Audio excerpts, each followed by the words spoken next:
Hey, hey, hey. Time for the Out of This World story from rSpace. You can't always control who you rebound with. Today on rSpace, when things go sideways in a marriage, emotions don't always play by the rules. Wife's secret hotel receipts exposed everything. Now she's living in her car while I'm vacationing with her sister. I'm a 35-year-old financial analyst, and until recently, I thought I had a pretty good marriage. My wife Melissa and I have been married for 8 years, together for 11. We don't have kids. That was a mutual decision we made early on. We both wanted to focus on our careers first. I make decent money and she works in pharmaceutical sales, so we've been comfortable financially. We own a nice house in the suburbs, take a couple of vacations each year, and generally have had what I thought was a good life together. The first sign that something was off came when Melissa started working late more often. She said her company was launching a new product and her team was swamped with preparations. It made sense to me. She's always been career-driven and ambitious. I supported her, made dinner on the nights she came home late, and tried to be understanding when she was too tired to hang out or seemed distracted. Then the business trips started increasing. She's always had to travel occasionally for work, but suddenly it was happening almost every other weekend. Again, I didn't think much of it at first. Her company was expanding and she said they were pushing hard to get their new product into more markets. The trips were usually just for a couple of days, and she'd come back talking about meetings and client dinners. What really started to bother me was how she became with her phone. We used to leave our phones lying around without thinking twice about it. We knew each other's passwords, not because we snooped, but just out of convenience. If her phone was ringing while she was in the shower, I could answer it. If I needed to check something and my phone was dead, I could use hers. But suddenly, her phone was glued to her hand. She changed her password and wouldn't tell me the new one. She'd take it with her to the bathroom. She'd keep it face down on the table. If I walked into the room while she was texting, she'd quickly put it away. Classic red flags, I know now, but at the time I kept telling myself I was being paranoid. I tried asking her about it once. You seem really attached to your phone lately. Everything okay? She got immediately defensive. What? Are you monitoring my phone usage now? I'm just busy with work. You know how my boss is always messaging me. I backed off, but the suspicion kept growing. The breaking point came when I was organizing our tax documents. I was going through our credit card statements to find some business expenses I needed to write off. That's when I noticed something odd. Charges from hotels in our own city on weekends when Melissa was supposedly out of town for work. At first, I thought it might be a mistake or maybe charges that posted late, but there were too many of them, and the pattern was clear. Every time she said it was in Chicago or Boston or wherever for work, there was a hotel charge right here in our city. I decided to call one of the hotels, pretending I needed a copy of the receipt for expenses reporting. The hotel was happy to email it to me. The receipt showed Melissa had checked in with a male guest. They'd ordered some room service for two and charged a bottle of champagne to the room. I felt sick. I couldn't concentrate at work. I couldn't sleep. I kept going back and forth between wanting to confront her immediately and wanting to gather more evidence first. In the end, I decided to hire a private investigator. I know that sounds extreme, but I needed to know the full truth before confronting her. The PI didn't take long to confirm my worst fears. Melissa's next business trip was scheduled for the following weekend. The PI followed her and sent me photos of her meeting a man at a local hotel. They were holding hands in the lobby, kissing in the elevator.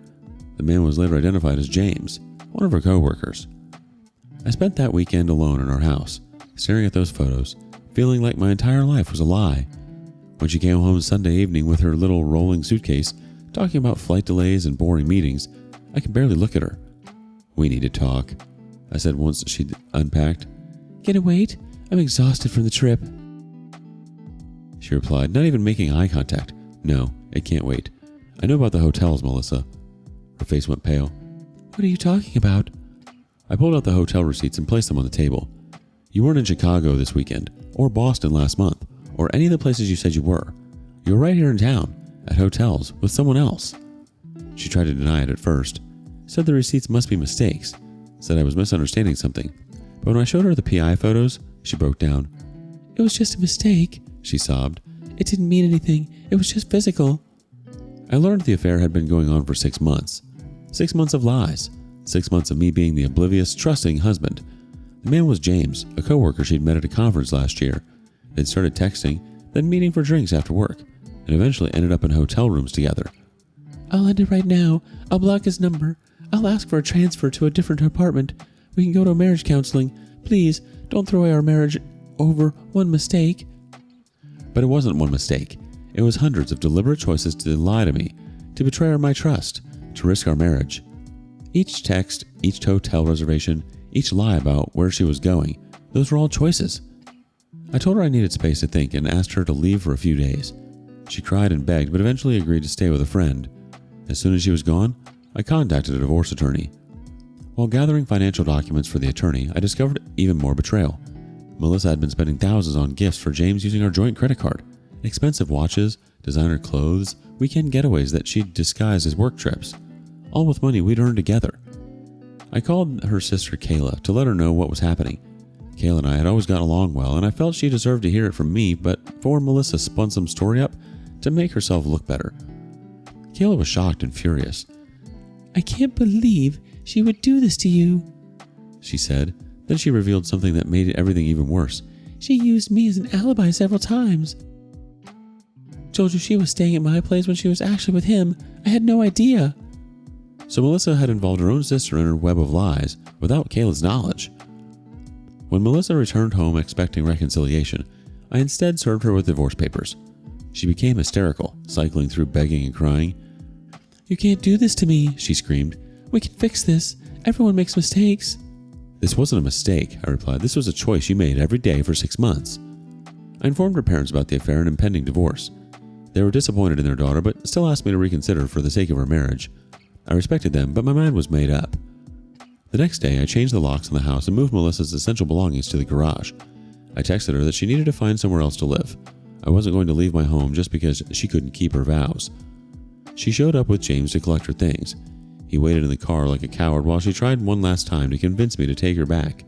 When I refused, her tone changed completely. "You'll regret this. I'm going to take you for everything in the divorce.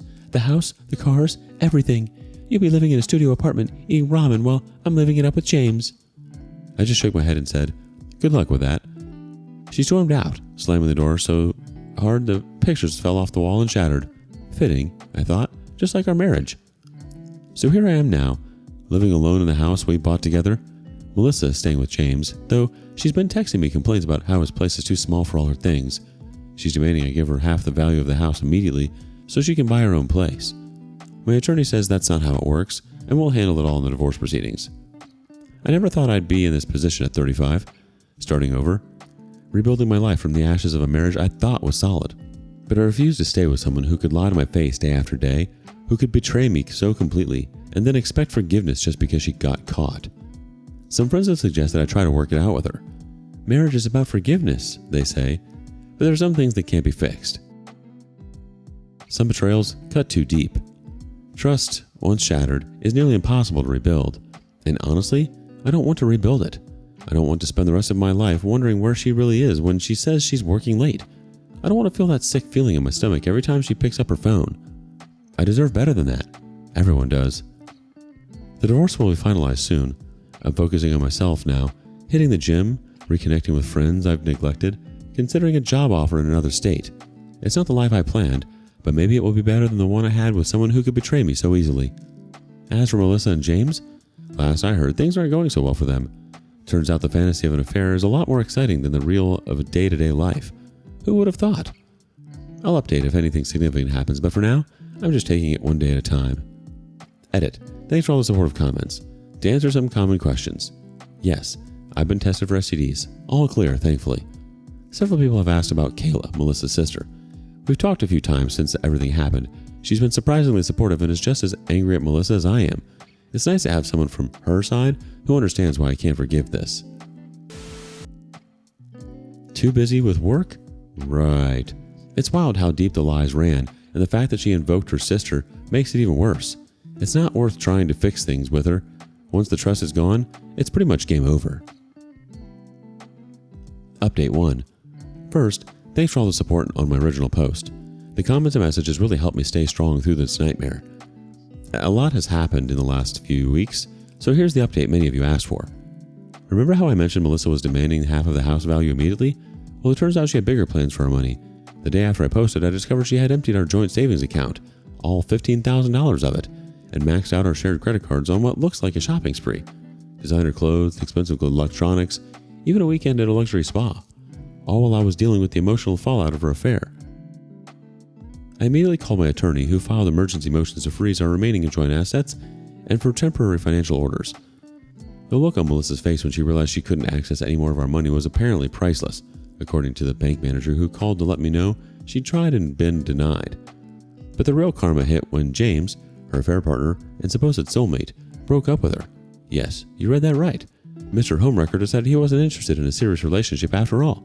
He actually texted me. "Hey man, I know you probably hate me, but I wanted you to know I never meant for things to go this far. Melissa told me you guys were basically separated and just going through the motions. I didn't know she was planning to leave you until she showed up at my door with the suitcases. I'm not looking for anything serious right now, and she's way too intense. Sorry for everything." Too little, too late for an apology. But at least he had the decency to come clean. Melissa, on the other hand, didn't take the breakup well. She showed up at our house, my house, completely drunk at 2 a.m., pounding on the door and screaming that I'd ruined her life. How exactly I ruined her life by not accepting her cheating is beyond me. But drunk logic isn't known for its soundness. I didn't even open the door, just called the police and recorded her meltdown from inside. The officers were understanding when I explained the situation and escorted her away. One of them quietly told me to keep documenting everything for the divorce proceedings. Here's where it gets even better. Melissa got fired from her job. Turns out James was actually her subordinate, and their relationship violated company policy about dating within the same department, especially between a manager and direct report. One of her coworkers reached out to let me know, saying several people had suspected something was going on but didn't have proof until recently. So now my cheating soon-to-be ex-wife has 1. No boyfriend, 2. No job, 3. No place to live. She's been sleeping in her car because none of her friends or family will take her in. 4. No access to our joint funds. The court hearing for temporary orders was a slam dunk. The judge ordered Melissa to return the $15,000 she took from our savings and restricted both of us from depleting our marital assets.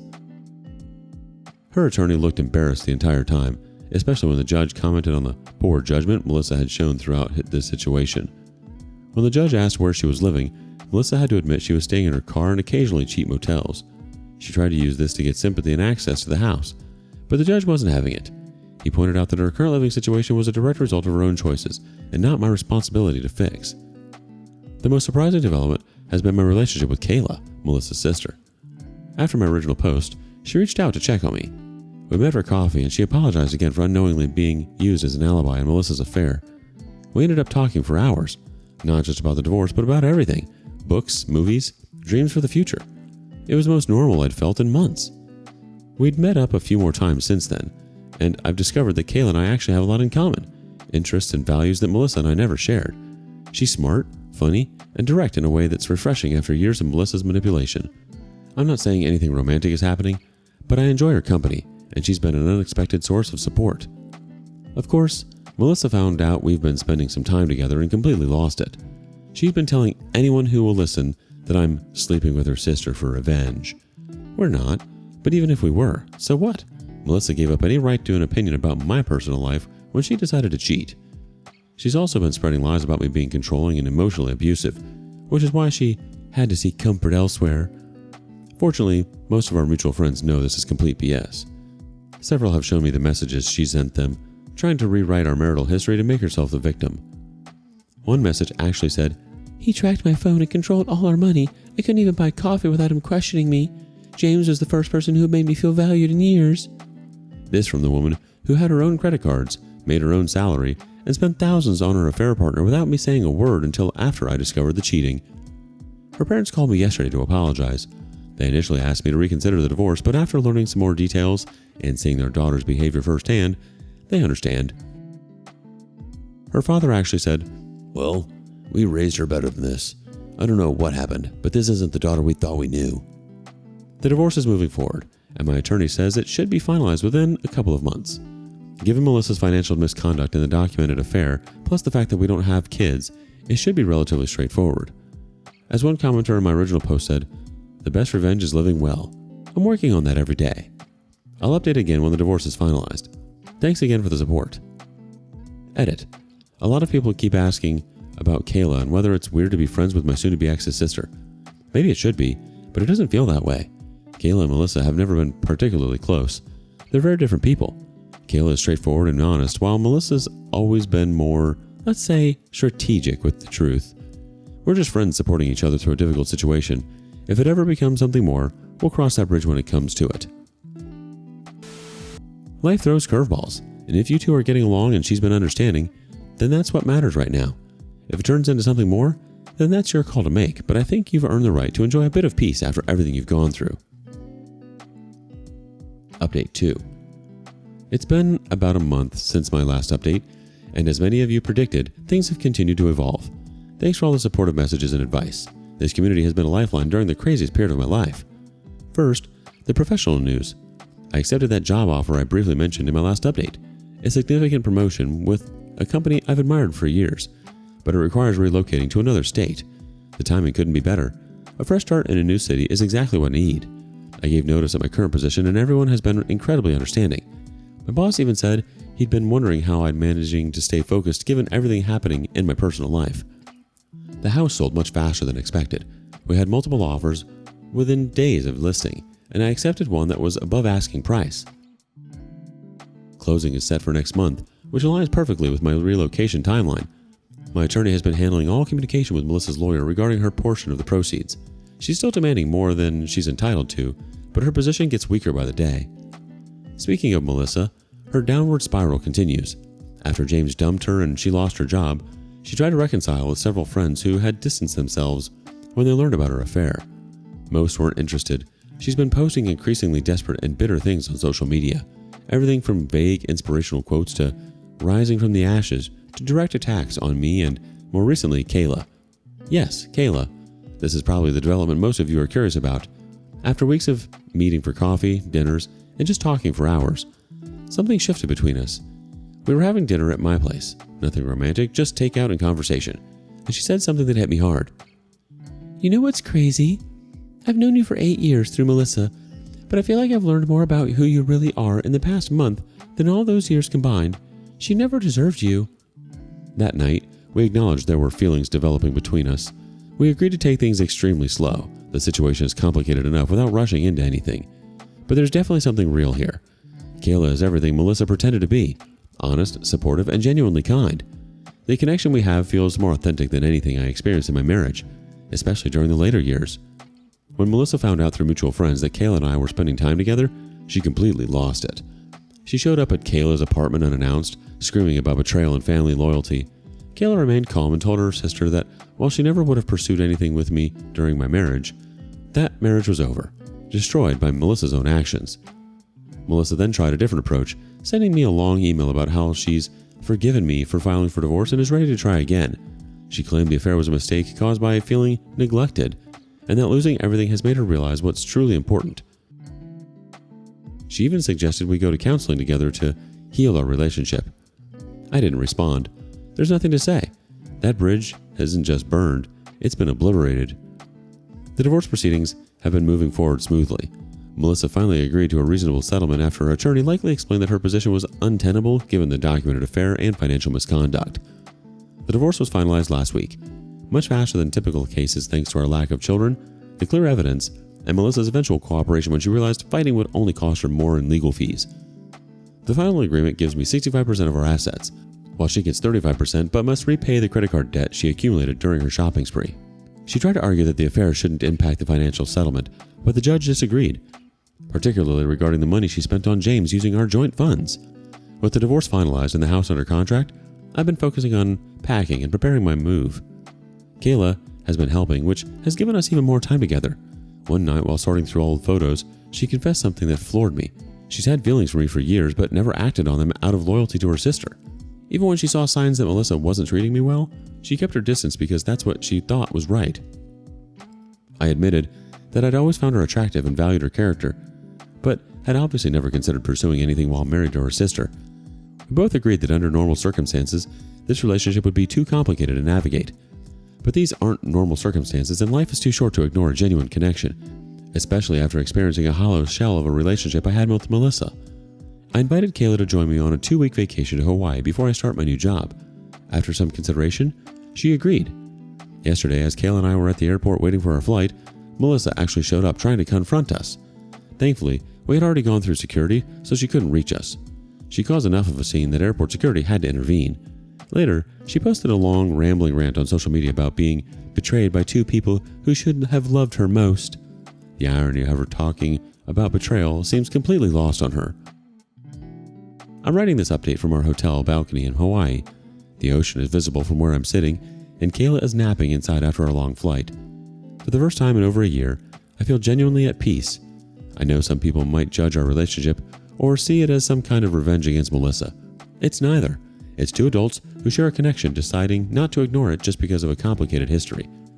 As for Melissa, her current situation, jobless, homeless, and isolated, is entirely of her own making, but I take no pleasure in her suffering. I just no longer feel responsible for fixing it. Thank you for the support.